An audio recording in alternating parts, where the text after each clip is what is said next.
এই ভিডিওতে আমরা দেখাবো কিভাবে ZK Bio লিংকে একটি ডিভাইস অ্যাড করতে হয় এবং সেই ডিভাইসে একজন এমপ্লয়িকে এনরোল করতে হয়। ধাপে ধাপে পুরো প্রক্রিয়াটি দেখে নিন। প্রথমে আপনাকে ZK Bio লিংকে সাইন আপ করতে হবে। সাইন আপ করার লিংক ভিডিও ডেসক্রিপশনে দেওয়া আছে। সফলভাবে সাইন ইন করার পর আপনি চলে যাবেন ড্যাশবোর্ডে।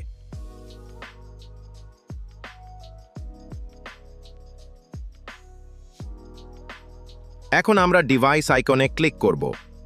প্রথমেই একটি সাইট অ্যাড করতে হবে।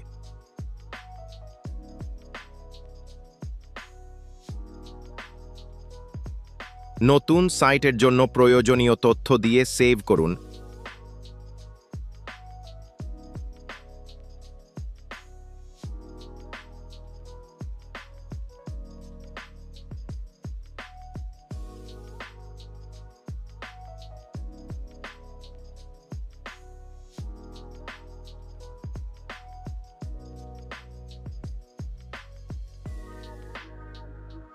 এরপর ওই সাইটের অধীনে একটি জোন তৈরি করতে হবে।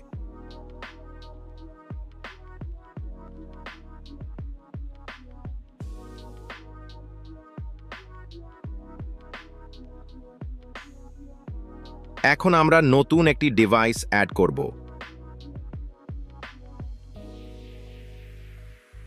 ডিভাইসের সিরিয়াল নাম্বার বসিয়ে সার্চ বাটনে ক্লিক করুন। ডিভাইসের তথ্য চলে আসবে। একটি নাম দিন এবং সেভ করুন। পেজটি রিফ্রেশ করুন। কয়েক মুহূর্তের মধ্যে ডিভাইসটি অনলাইন হয়ে যাবে।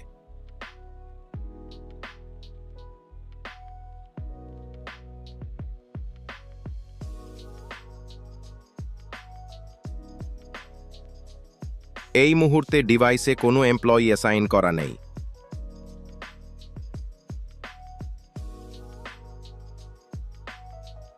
পার্সন আইকনে ক্লিক করুন। প্রথমে একটি ডিপার্টমেন্ট অ্যাড করুন। এরপর ডিপার্টমেন্টের ভিতরে নতুন এমপ্লয়ি অ্যাড করুন।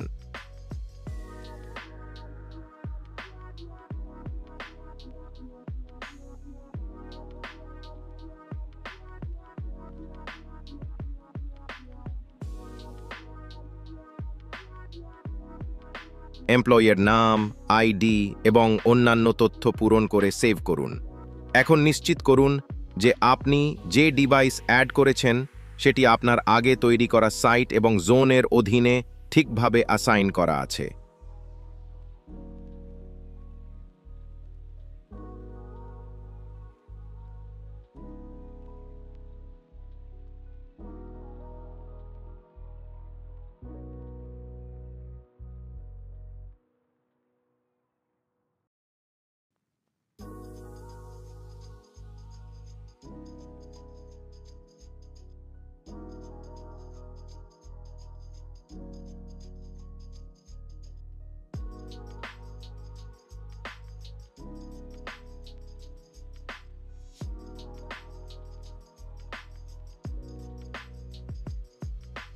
এখন আমরা ফিঙ্গারপ্রিন্ট এনরোল করব। ডিভাইস অনলাইনে থাকলে এমপ্লয়ি প্রোফাইলে গিয়ে এনরোল ফিঙ্গারপ্রিন্ট অপশন সিলেক্ট করুন।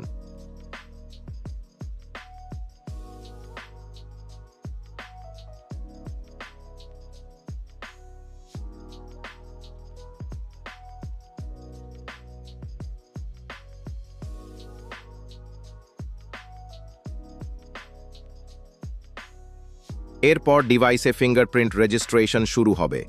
নির্দেশনা অনুযায়ী আঙুল স্ক্যান করুন। এনরোলমেন্ট সফলভাবে শেষ হলে এমপ্লয়ি এখন ফিঙ্গারপ্রিন্ট ব্যবহার করে চেক ইন করতে পারবেন।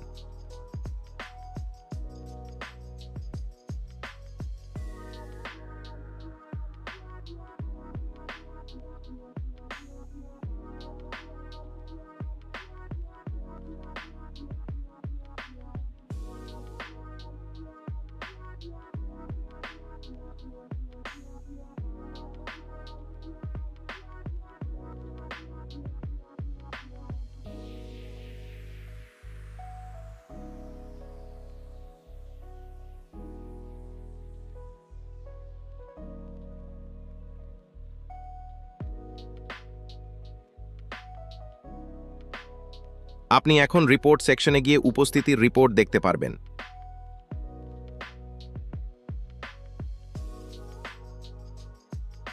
এইভাবে আপনি খুব সহজেই জিকে বায়ো জি লিঙ্কে একটি ডিভাইস অ্যাড করে এবং সেই ডিভাইসে একজন এমপ্লয়ি এনরোল করে ব্যবহার শুরু করতে পারবেন।